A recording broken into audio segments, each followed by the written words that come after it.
अब इतनी जैसा है, इसलिए इनकी डिलीवरी के बाद इनके शरीर पर ज्यादा असर नहीं पड़ा। इनकी लंबाई करीब 5 फीट 5 इंच है। घुटनों तक लंबे काले घने बाल, हल्की भूरे रंग की आंखें और इनका शरीर एकदम संतुलित है। उम्र के हिसाब से थोड़ा सा पेट निकला हुआ है, लेकिन नीला। इनके चेहरे पर एक भी झुर्री नहीं आई।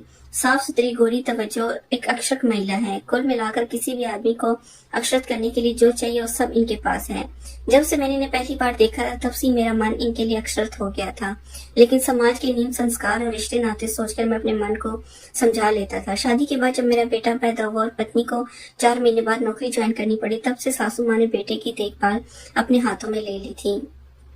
इसी वजह से मुझे रोज बेटे को छोड़ने और लेने के लिए ससुराल जाना पड़ता था। इनसे रोज मिलने और बातचीत करने के बाद मेरे अंदर दबे हुए विचार फिर से उभरने लगे थे।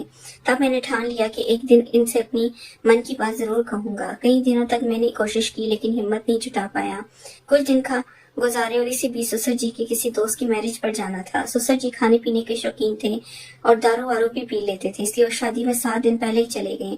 ससुर जी शादी में कुछ ज्यादा ही दारू ना पी ले, इसलिए सासू माँ ने ससुर जी का ख्याल रखने के लिए अपनी छोटी बेटी को भी साथ भेज दिया। घर में सासू माँ अकेली रह गई, इसलिए मैंने और मेरी पत्नी ने सोचा कि जब तक ससुर जी नहीं आते तब तक हम सासू माँ के घर ही रहेंगे।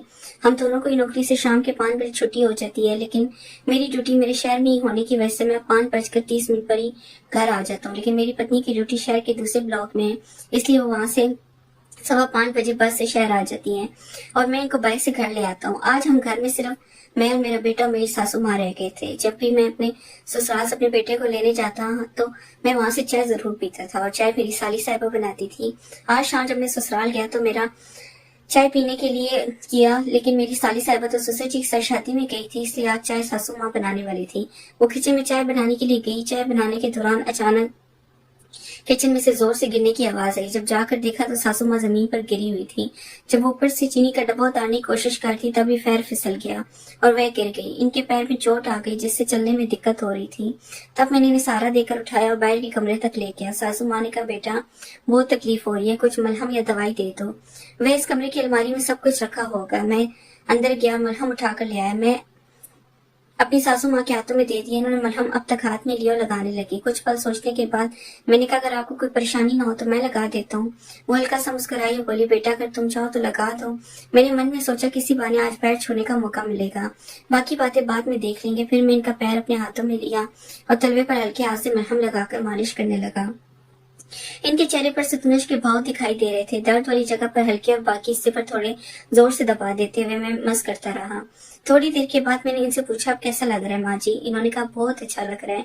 मैंने पूछा, और करूँ क्या? इन्होंने तुरंत कहा, हाँ कर दो। इसके बाद मैंने धीरे धीरे तलवे की मालिश शुरू कर दी।